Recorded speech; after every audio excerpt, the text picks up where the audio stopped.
ও ভাই, দুনিয়ার জমিনে স্বার্থ ছাড়া কেবলমাত্র দুইজন মানুষ তোমাকে ভালোবাসে। এক নাম্বার হলো তোমার মা, দুই নাম্বারটা হলো তোমার বাবা।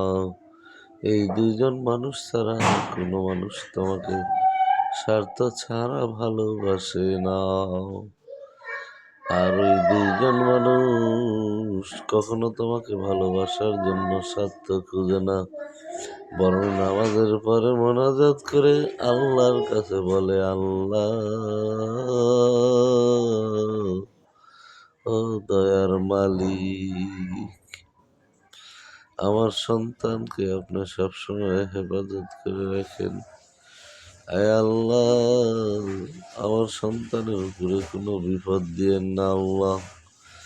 আমার সন্তানকে হালাল রুটির ব্যবস্থা করে দিয়েন আল্লাহ। আমার এই ছেলেটার সময় বড় বেশি খারাপ চলছে, আল্লাহ তার সময়টা ভালো করে দেন। তোমার সম্পত্তির আশাও করে না, তোমার টাকা পয়সার লোভও তোমার পিতামাতায় করে না, নিঃস্বার্থভাবে তোমাকে ভালোবাসে রে ভাই। অথচ তুমি কি করো? এই সবে মাত্র বিয়ে করছো, বউয়ের ফাঁসুর ফুসুর শুনে তোমরা মা বাবাকে যাও ভুলে, মা বাবার কাছ থেকে আস্তে আস্তে করে দূরে চলে যাও। এটা ঠিক নয়।